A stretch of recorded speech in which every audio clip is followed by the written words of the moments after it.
All too often, I hear and see people treating themselves as weak and incapable, doubting their ability to do things that are important to them. Indeed, I'm also guilty of this from time to time, but it's not actually true that you're weak.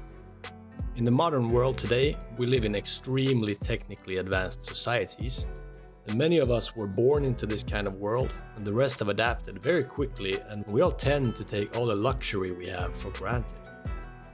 We're not actually being challenged enough, though, to know how strong we really are.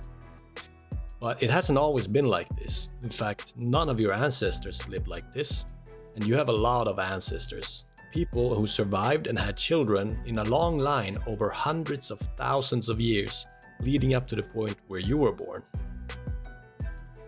History tells us that for about 99.9% of human existence, we lived in a very different world as hunters and gatherers.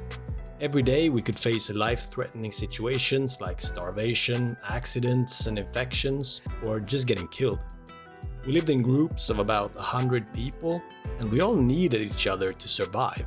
We weren't just strangers living close to each other like we do in cities today.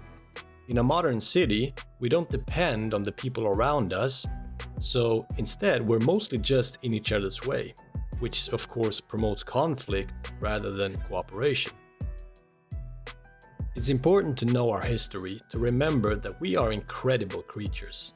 For thousands of generations, our brains and bodies have survived and adapted to a harsh and dangerous world. Not to be happy in it, but to maximize survival. That is not necessarily the same thing. It's really only about the last 100 years or so that it's become easier and easier to survive in the developed world. And for most of us, survival day to day isn't a challenge, and we live in more luxury than even kings did just a couple of generations ago. But that doesn't mean that it's easier for us to live in the modern world, despite having it so good. Simply because we're adapted for a different one.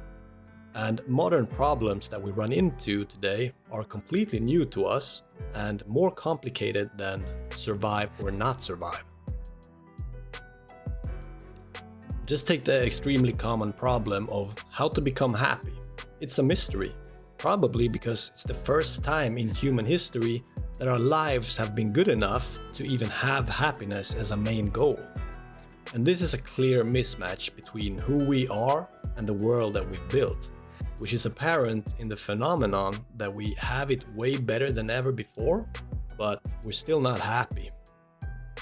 Mental suffering like depression and anxiety issues are becoming increasingly common, and so too are attempts to remove it with medications. We're actually arrogant enough to think that everyone should be happy in this world, and if they're not, something's wrong with their brains. These are brains, by the way, that have evolved through thousands of generations in a tough world.